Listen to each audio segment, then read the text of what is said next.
Good afternoon. I'm Bill Anderson, and we are coming live from the Costa del Sol. It's getting a bit more autumny out here, but we still haven't had any rain. We're just preparing ourselves. It's getting a bit chilly at night time now. I have, I think, two guests joining me today. And we have Susie Brown and Shellie Outram. Are you both going to be participating in this today, ladies? You Yes, can't. we are. You Yes. Hi, are. Bill. Yes. Hello. Hi there. I always have these just moments, just when we start off, everything's going to be okay. Well, welcome. Listen, we're going to be talking about an organization which you're both very heavily involved in called Adana. And if you can tell us what Adana stands for, just to give everyone a clue as to what we will be talking about. Okay. Well, Adana stands for the Association of the Rights for the Abandoned Animals. That's the Spanish ADAN, and it's been going since 1990 for 30 years now. So we're one of the first on the coast, actually. Been Right, around for a long time. right. So we are going to be talking about the Adana shelter, but first of all, it's quite nice for me to, and for the listeners, obviously, to know a little bit about who you are and how you ended up here on the Costa del Sol, and then we'll get talking a little bit about how you got involved with Adana. So, where are you from? Oh, Well, originally I'm from Newcastle. My husband had a holiday home over here when I first met him. We weren't right. married or anything. We'd only been going together for about 6 months, and he brought me here on holiday. And we looking at the sun on the beach and thinking, what on earth have we got to go back to England for? So Yeah, 6 months later, after that, we took a chance. We packed up work. We sold the house, the cat and the plants and all the furniture in the back of the van. That was 27 years ago, right. and we've never looked back. Yeah. And you live down in the Estepona area, am I right? We are just outside Estepona, Right. and we're in Decasa, between, I would say, Estepona and Gibraltar. Right. So just to let people know who Um, are listening from all different parts of the world, just to get a sort of location on you, you're on the south coast, on the Costa del Sol, and you're about what, 20 kilometers, 30 kilometers from Marbella? yeah, I think about 40 kilometers from Marbella, Right. and about 20 minutes from Gibraltar. Right. So we're in between. But actually, Adana is smack bang in Estepona. Right. It's on the side of a mountain in a national park in Parque Los Pedregales in Hmm. Estepona. And we're just nestled in between Casares and Estepona, but we're right on a mountainside. Right. Okay. Can you just describe a little bit about, again, for interest of people who are listening in various parts of the world, just describe Estepona a little bit for us, because it's not the sort of kiss me quick hats and and No, donkey rides on the beach kind of place, is it? no, it isn't actually. It's quite a very pretty, untouched little place. It is very Spanish. It's typically Spanish. Yeah. You won't find Beverly and Joe invite you to their pub. It's nothing like that. It's Right. so pretty actually. They've won awards for one of the prettiest towns in Spain, and I think in Europe as well. Uh-huh. The mayor that they have, he's invested a lot of money into the flowers and the plants and the trees. Yeah. He's put us on the map. It's a very, very pretty place to go. It is typical Spanish. Yeah. And if you want to go to, say, dance nights where they have typical Spanish dancing, it's not the touristy stuff. It's really hardcore Right. Sevillana dancing that they do. Right. Yeah. Very So typical Spanish It, here. it's it is a very. I just wanted you to sort of highlight that it is a very typical Spanish community, isn't it, Estepona? And I think that quite a number of foreigners have kind of cottoned on to that now and are going, I like the feel of this place. It's very um, atmospheric, isn't it? It is. It's lovely. There are quite a few foreigners that live here, but it is predominantly Spanish. If Yeah. you move a little bit away from the Estepona area, that's where you'll find all the Brits and all the Dutch and the German. But Estepona is mostly for Spanish residents. Yeah, I think that's why it's so untouched. It's kept its integrity, yeah. and that's what we like about it. You're talking about where I live now, Susie, because I live in Mijas, and we have 120 nationalities here. It makes up about a third of the population. And there is quite a contrast between the feel of a place like Estepona. So I guess you had to learn Spanish, Susie, yeah? Yeah, we were thrown in the deep end Yeah, because said my husband had this house that we live in here, that this was his holiday home for quite a few years before he met me. And I said to him before we left England, but do you speak Spanish? Because I don't speak any. Yeah, you're fine. He, 2 beers and can I have a table, please? And that was it. right, So we were literally thrown in the deep end when we got here. But when we first moved here, the area that we live, it was very sparsely occupied. right. There was only a handful of people living where we actually live now. Hmm. So if you didn't speak, you were done for. And the only supermarket that there was, so you either had a choice, you had to travel into Japan or you went into Estepona. And if you, Right. they wouldn't have a clue what you were asking for. Because I remember a British man, obviously tourist on holiday, standing in front of me in the queue, trying to ask for milk. And he actually started going moo and pulling on these cow's udders to try and tell the girl behind the counter that he wanted. Please don't let that be me. So yeah, Right. I started to have Spanish lessons. Yeah. It's yeah. I mean, we've had various conversations on different shows about the importance of being able to communicate with our Spanish neighbors, and it's more than just about being able to buy a pint of milk, isn't it? It really is about getting into conversation and getting to understand a bit about how they think and who Absolutely. they are. Well, you do. If you don't speak it, you miss out on so much. And what they like is they like even if you just try, if you just Sure. try your best, then they're ever so helpful. They really are. As long as you've got a basic conversation, a basic vocabulary, and you try your best, Yeah. then you get places, and they do. They will help you. But you can't expect to go say into the town hall and start speaking everybody to help you. You have Mhm. got to learn the basic Spanish at least to be able to get on there. Uh, Right. which is yeah, that's absolutely fine. We're Mhm. okay with that. Yeah. So let's talk a little bit about Adana. You say it's one of the oldest, if not the oldest, rescue center on the coast. Yeah. Yes, it's been going for 30 years Right. since about 1990, and it wasn't always like it is now. In fact, it was quite shocking when it first started up because how it originated, there was a Spaniard and an expat, a lady, who used to meet on the Paseo in Estepona, and they used to feed all the cats because in them days, say 30 years ago, the cats and the dogs were just littered everywhere along the roads, and it was awful. And Mm, these two people used to meet up and feed the cats. And then they got together with another English lady who was living here, Sonia Longman, and between the three of them, they persuaded the Ayuntamiento to let them round up the cats and dogs and try and rehome them, at least neuter them.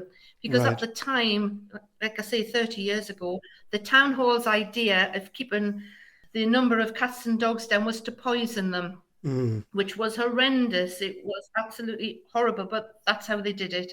So they actually let them have a little space in places. So that's where it started off in the Estepona abattoir, which wasn't ideal. And then it went to an Estepona stud farm. right. And then it went to where we are now, up this mountain. And it was where the goats was just a dilapidated goat shed Right. with no roof, no walls or anything, but it was something, and it was a start. Yeah. And we will be talking a bit, Susie, about about the shelter. But first of all, can you talk us through what happened just a few weeks ago? I actually mentioned it on one of the shows about the wildfires that you had to deal with. Well, first of all, we have always had fires quite near Adana. It's been like that ever since I've been involved with Adana, which is about 18, 19 years, Right. because the land is so rough and barren, and there's very few people live where Adana is. So it never gets cut down.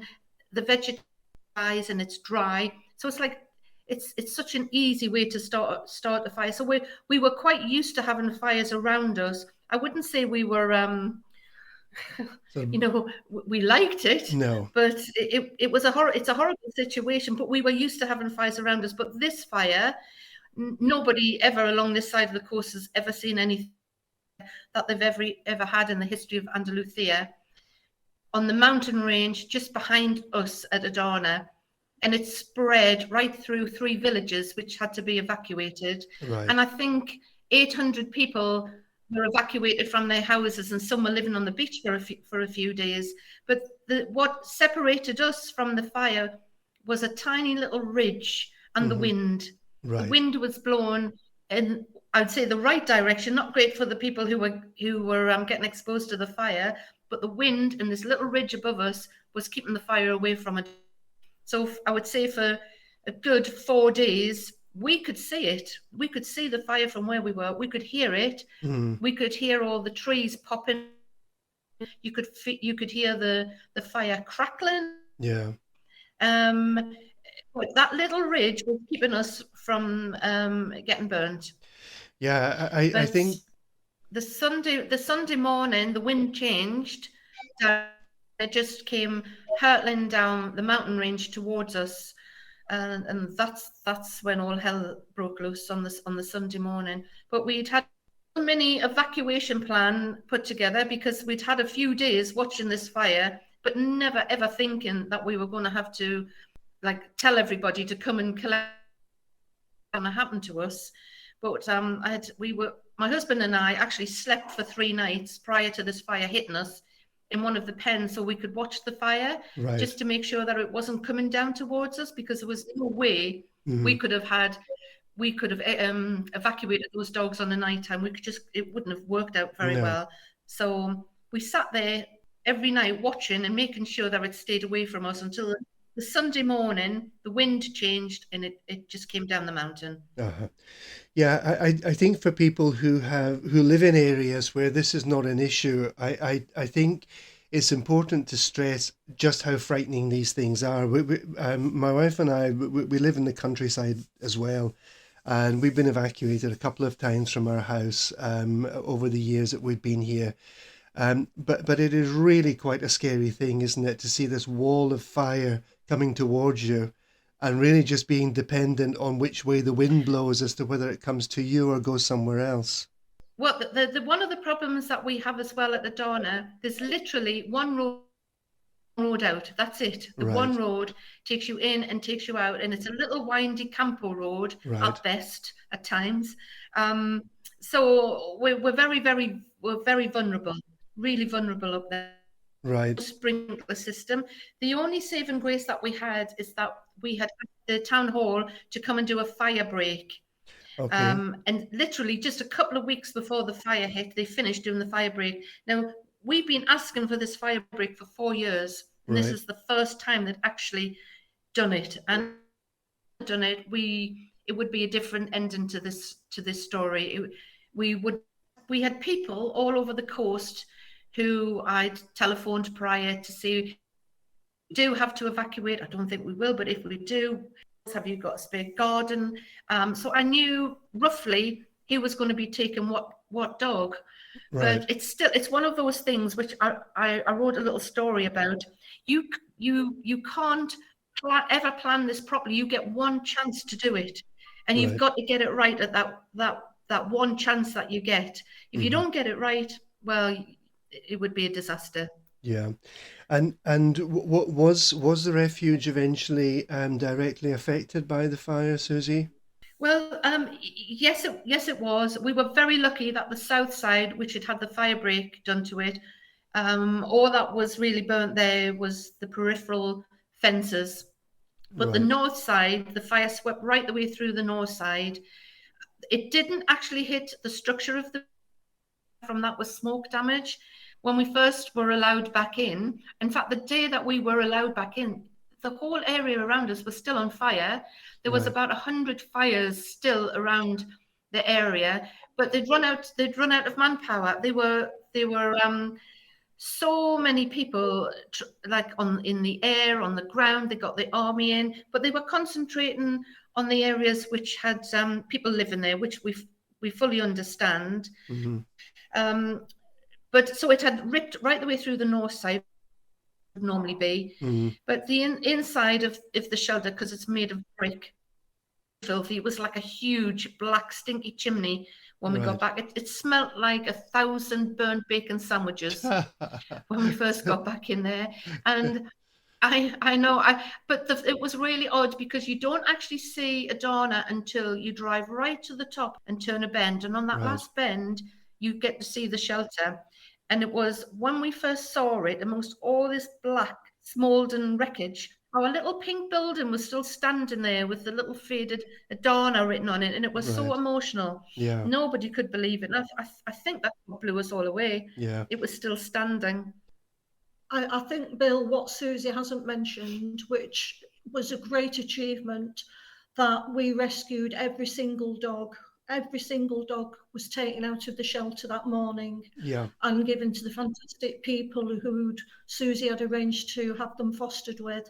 Right. I know she's not blowing her own trumpet. You know, we talk about an evacuation, but you needed to have been there to see the actual manpower and organisation Sure. that took place that morning, and it was all about getting the dogs out, which we did do. So you know that was the main thing. Yeah. Yeah, there was 100 dogs and puppies, 100 dogs and puppies that we had to get out that day. The plan that I had kind of went up the wall a little bit because not only did I put the phone call out to people that I'd spoken to, you know, come and get these dogs. Mhm. Someone put it out on Facebook that Adana were evacuating, and then the whole of Andalusia turned up. It was just nuts, and Yeah. I I've like I said in my little newsletter that I wrote, I turned into this sergeant major in knickers on that morning. I was shouting to people, you know, you've got that. You stay there. You turn your car around. You know, you have this one. You Right. have that one. Where do you live? So, but we sorted it out really well. It was a major achievement. Like Shelley's right. It was massive. Yeah. And like I said before, you can't plan this. You've only got that one chance to do it, and you've got to Yeah. get it right. And thankfully we did. But because we'd had the 3 days prior watching this fire on the mountain behind us, we'd made up bags of food, and the dogs which were sick, we'd had all their medicines to one side with Right. food bags, all labelled. Because you don't just have abandoned dogs in there, you have scared dogs, sick dogs, mummy who had just given birth. It was a multitude of things that we had to take into consideration, and we did it. I'm very proud of everybody, Yeah. absolutely everybody on that day. Without all the volunteers, people that we knew, people that I had no idea who they were, Right. but they were magnificent. Yeah, I mean it's a massive job to get the number of people you need to take that number of dogs, isn't it? To look after them whilst this fire is going on, and people being concerned probably about driving up into the mountains, and you know, it really must have been a massive piece of coordination to get all this done and done in time. It really was. When I had books which were color coordinated, people's names, addresses, telephone numbers, Right. which dogs they had, how many dogs they had, did they have special medication, did they have special needs, did they have to have harnesses or could they walk on leads, did they have special food? So my book was like a dogs, which are at the end of the day, because I'm the president, it boils down to my response. Oh, we're losing you off and on a little bit there, ladies. Are you back? Yeah. Can you? Well, like I said, Okay, the connection's going a little bit off and on at the moment. I'll tell you what we're going to do. We're going to take a short music break, okay? And then we'll come back and talk a little bit more about Adana and what your plans are for the future. Dave, let's take our little break. You're listening to Expat Radio, your worldwide friend.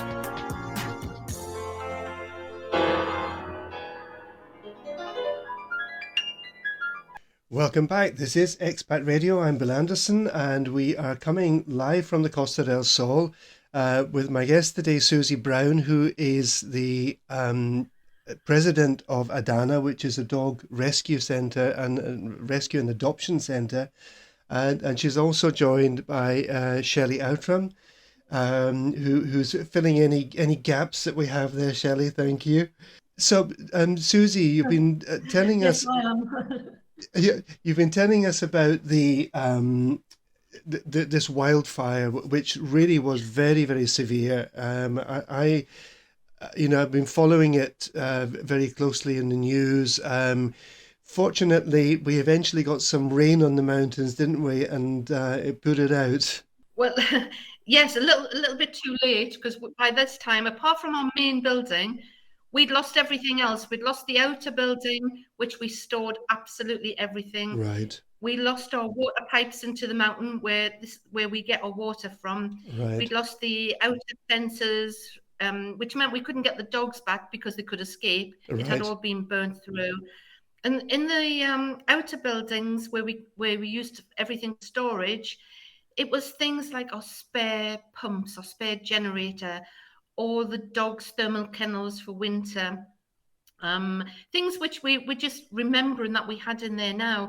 Everything that we held for events, Right. like 50 tables that we had for our coffee mornings and our Christmas fairs and our dog shows, everything was in that outer building, and we lost it all. It was just a pile of ash when we got back the next day. Uh-huh. But it's a very kind of bittersweet thing. You have to be grateful that the main building was still there, but we don't get any funding. I think this is what people don't realize either. We don't get any funding, so everything we lost, we were going to have to get back again ourselves, because at the time the insurance people had said it was an act of God, a natural disaster, Right. and we're not getting paid out. So that was a devastating blow. Mm-hmm. And everything around us, like I said, it was just ash and rubble. So we've had to put out appeals to everybody. Can you help us, not just with blankets and sheets for the dogs and food, which people have been absolutely amazing with. We were inundated with sheets and blankets, Right. but we had nowhere to store them, because the storage unit was gone. It had burned to the ground. Mm-hmm. And we had to say to people, oh, you're being so kind, you're absolutely amazing, but please, we need cash donations, because we couldn't get the dogs back until we got the water supply on, because that was one of the most important things. Of course it is. We don't even have electricity up there at Adana. We run on solar. Mm-hmm. We were very lucky that it was just smoke damage. No damage had actually been done to the solar. We don't know how that happened. It's a miracle. Mm-hmm. But the water pipes, we have over 2 kilometers of water pipes which go up the mountain and into the mountain itself. Right. And that's where we get our water from. And those tubes also have chemical containers on them which purify the water. We lost all of that. Right. So before we could even think about opening up again, we needed to get enough money in to get those tubes, to have those installed, to get the water going, and also to get a container so we can start putting things back into the container. And we're still redoing the fencing at the moment. When donations come in, we're using them and utilising it straight away to get the building up and running again. We have our own in-house maintenance team who were fantastic, but obviously with no tools, Right. very difficult to complete, to complete the refurbishment to do if we haven't got any tools. And in order to try and use our public donations purely on the dogs, we do rely on our in-house maintenance team and try not to put things out to tender which we know are going to.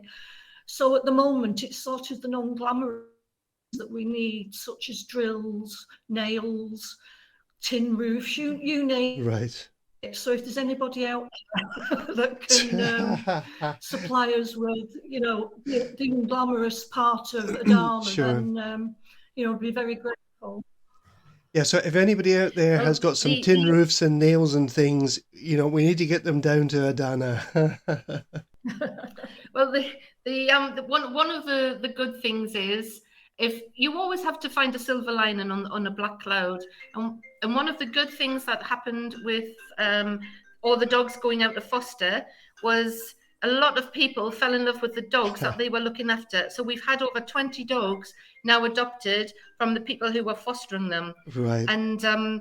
And these are dogs which people normally would never, ever come to the shelter to look at. Right. They're the quiet ones. They're the not so pretty ones. But because the people who were looking after them had a chance to get to see their personality and how sweet they were, that they fell in love with them. And every day when I got a phone call saying, "Oh, I fell in love with Armstrong, we want to keep him," I was doing this like little Indian dance of happiness around the place. This was just fantastic. So it was one of the nice things which happened out of this horrible, horrible situation. I think there's been about 22 in total that were adopted because of this. So a moment. We live just across the road from a big dog shelter here in La Cala, and we have to go over from time to time to help them to sort some things out. But I always say to my wife, "No, you're not coming," because I know that if she comes with me, it's going to be. No. Oh, can we not just foster him for a fortnight? And we already. I know that is true. That is true. People say to me all the time, "I don't know how you can work there," but I say to people, "I don't know how you can't." Yeah. They need us. They need us, and also when you're there, you can make a difference. These dogs turn up on our doorstep in the most horrendous condition. Not all of them, but a lot of them. Yeah. And when you're there, you can make a difference. You can start to turn their life around. Sure. And that's the magic thing about it being up at Adana. Yeah. To dogs that we get in the most appalling condition, then you see week after week them getting better, and you can see the hope return to their eyes and the love and affection. And when they finally get to the point where they're ready for adoption and people come and choose them to live with them forever, oh my God, there's just nothing better in the whole world than that feeling. And seeing that, it makes it all worthwhile. It really does. Yeah. We have 3 adopted dogs that live with us and kind of rule the roost sometimes, and 3 cats that have also adopted us. But we're very fortunate. But we live in the countryside, so we've got plenty of space for them to run around. But yeah, it's a massive job. Listen, what do you? You were saying you don't get any funding, and I have to say this is not untypical or atypical in this part of Spain. I don't know what happens in other parts of Spain, but you lost your 50 tables. Now you can say, oh well, it's only tables, but you use these, don't you, for your fundraising events? Yeah, they're the basic things that we need, because once a year, normally, we haven't had one for 3 years now, we do a huge Christmas fair in the Palacio de Congreso in Estepona, and the money that we make from that sees us over a couple of months in the winter. Right. We haven't had that for 3 years now, and so now for us to have to buy those 50 tables again, that's a mega chunk of money, and it's just it's just money that we don't have at the moment. So this, they want to donate. We're hoping money's coming in, but I think another thing what people don't realise is we're not funded by anybody. No. So every month we have to find €10,000 just to survive at Adana, because we don't get any funding from the Ayuntamiento, the government, nobody. We rely totally 100% on funding from volunteers and friends. Yeah. So that's 10,000, and that's to pay. We've got 3 Spanish workers, right. Which legally we have to have, so we have to pay them. We have 3 vets, which we have to find the money for every month as well. We have a vet that comes in every Monday. She gives the vaccinations, passports to all the new dogs and puppies that we get in. Right. But we don't have any facilities for x-rays or operations, anything like that. So they have to go out to another vet, and another vet does our castrations. So we have to find the money every month to do that. So can you imagine if a dog comes in that's really sick or being run over, needs an operation, that's a big chunk out of our monthly money that's gone immediately. So to find 10,000 a month is a massive operation for us. Once we finish working in Adana every day, we then go home. We're emailing people, we're messaging people, calling them. We're having as many functions as we possibly can. Sure. Well, we can now because of COVID. We haven't had anything for nearly 2 years. We rely on the adoptions as well to help us turn over money.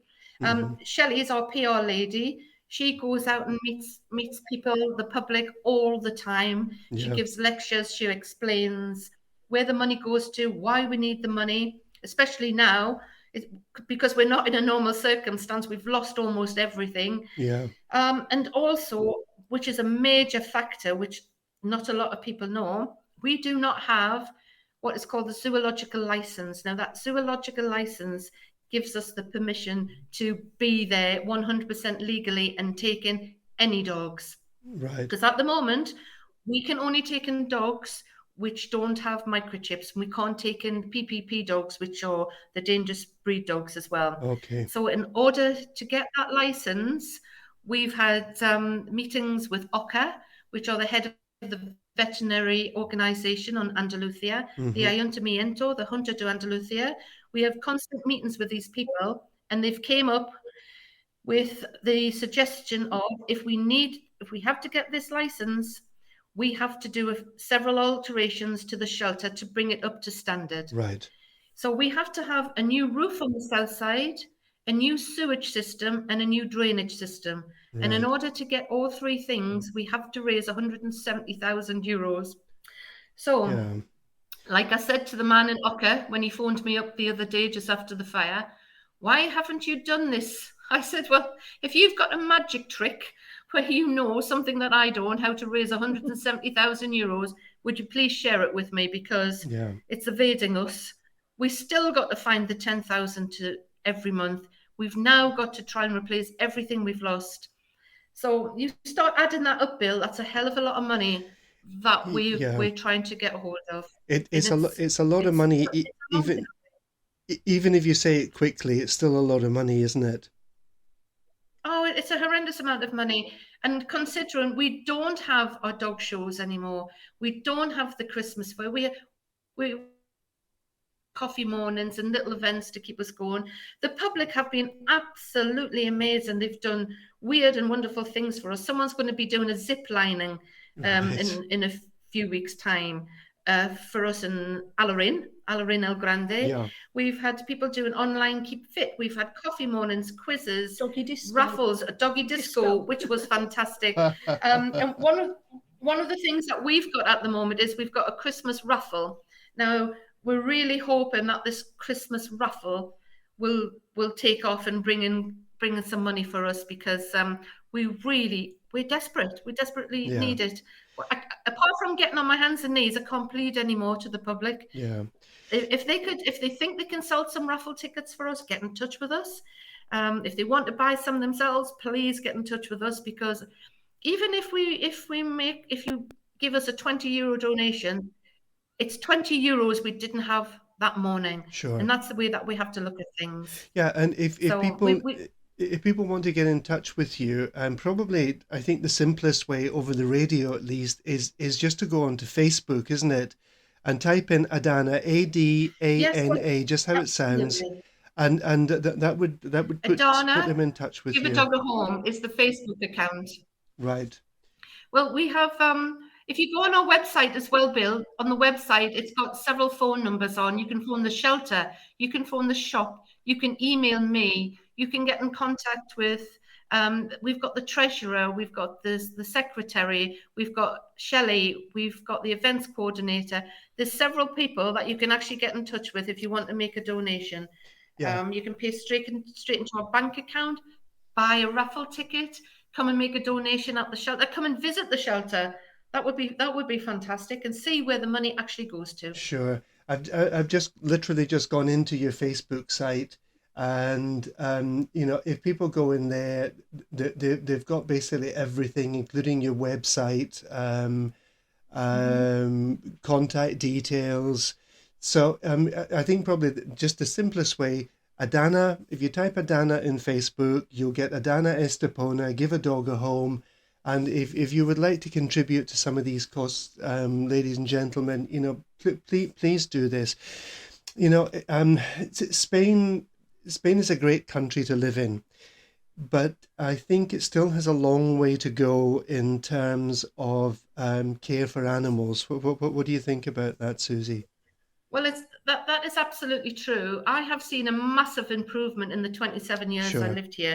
When sure, we first arrived in Spain, like I said at the beginning of the program, dogs and cats' bodies were just littered everywhere. If you had to go to the airport from where I am, every couple of meters there was dead bodies of dogs. And I remember right early on, I said to my husband, "Oh my God, what on earth have we done?" But it did slowly change, and I think the young generation now are more have a European sensibility, right, and they're more on board and helping us. sure, We go around the schools, we take puppies around the schools, and we right, talk to the little ones, and we try to say to them, would you like it if you were starved? Would you like it if you were beaten or you hurt or someone hit you? And, so why do you think that's right to do it to a dog or to throw it out in the street? You wouldn't like it. So once you've got the little ones, then you can start to change things. Once you yeah, can get into their little heads, the right thing to do, and I think then you've got them, yeah, and things do change. But I have to say, one of our policies as well at Adana is we never ever put down a dog unless it's dying and right. it's in so much pain we can't do another thing for it. We keep all our dogs. We've got little Eve, who's been there from a puppy. She's been there 7 years now. Oh, Never been adopted. I know. Really, really sad. We don't know why. She's a lovely thing. She's super timid, but she looks at the Donna now as her home. right, I'm sure. No, she loves it. She loves all the other dogs in her pen with her. She loves it when the volunteers come and take her for a walk. She loves to come back.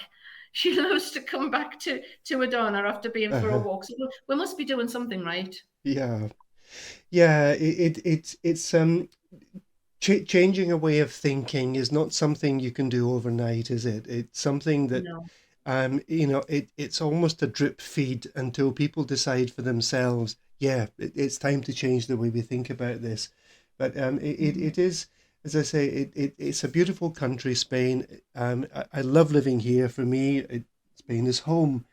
Um, but I still see this resistance probably from an older generation, Hmm. and especially in the countryside, where Yeah. animals are very often seen more as things than as sentient beings. They are. And They're classed as beasts. yes, They call them beasts, and this is one of probably my biggest bugbears. The laws are changing. The laws are changing slowly. In fact, there's supposed to be a new law coming in that if a dog lives in your house, it has to have the same rights is what a human does living in your house. They're bringing it into the UK as well. It's going to be right, a European law. So you should get the same punishment. If you've abused a child, smacked a child, hit a child, starved a child or an adult, it's the same as if you do that to a dog. So they're right, starting to bring that in. But the problem is they are really good laws in Spain.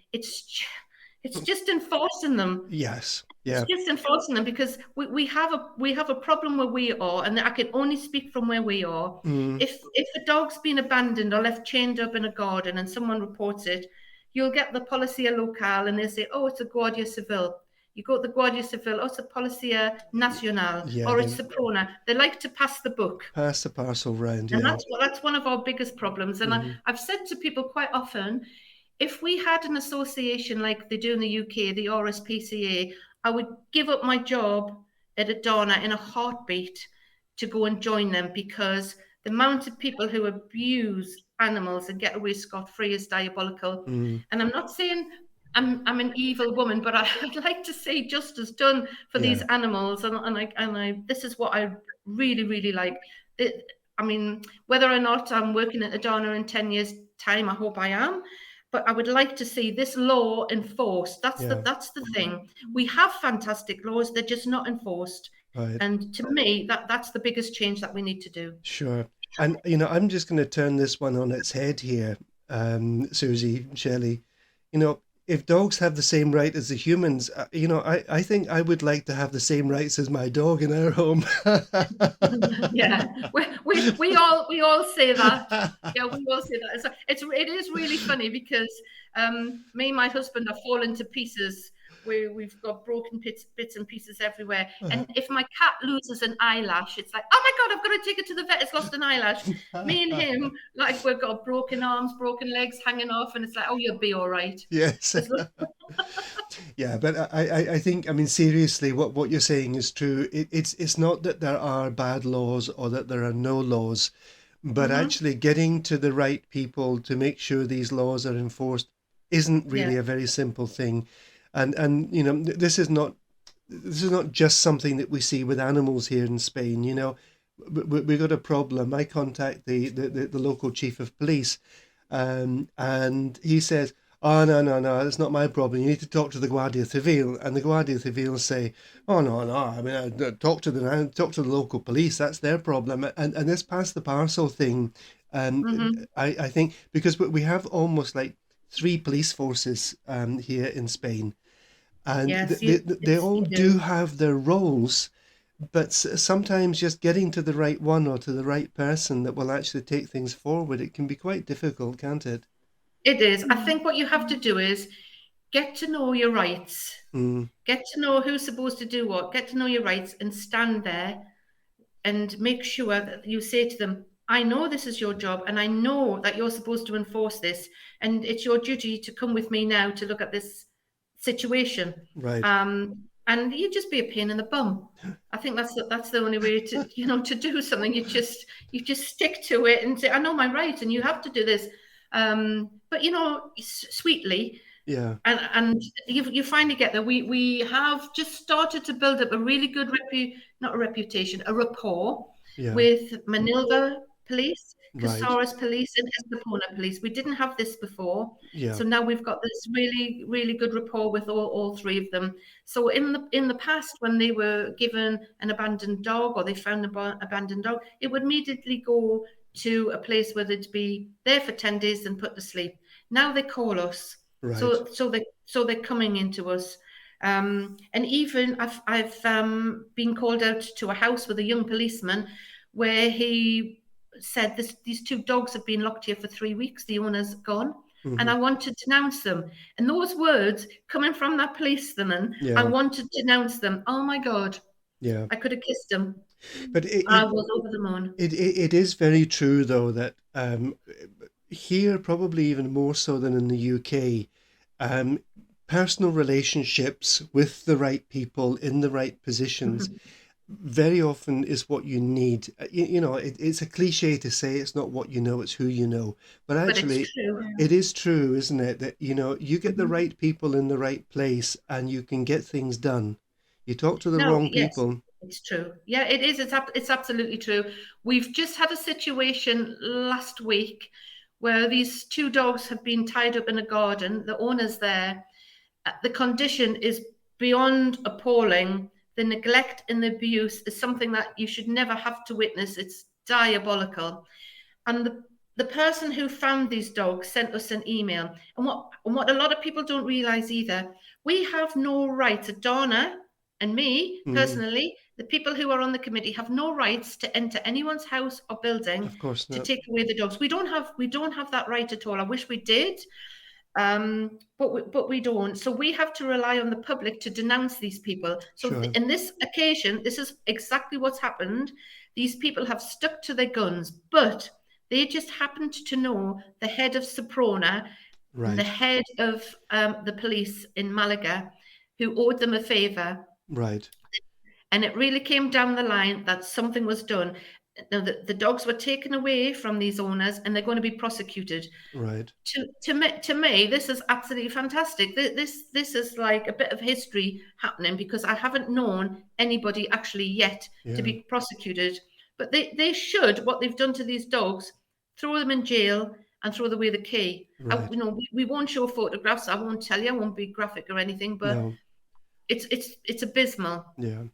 But this is great. This is astounding for us, because it is the first time as a whole group, police, public, Soprona and Adana have all been able to work together on a joint venture. Sure. And have these people prosecuted. Ladies, believe it or not, our time is up. It's gone quickly, hasn't it? Very much.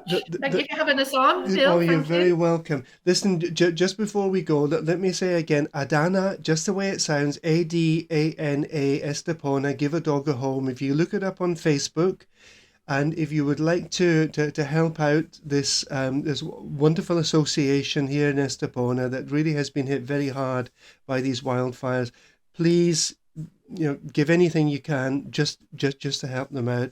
Susie, Shellie, thank you so much for joining us today. Thank you for having us. Thank you. I know your work isn't going to stop after this radio show. You're going to be right back in there doing stuff. So It's true. so all the very best, ladies. Thank you. I Thank you, Bill. would like to wish all of you a great weekend when it comes. It's not Saturday night yet, but we're going to go out anyway with Cat Stevens. Thank you.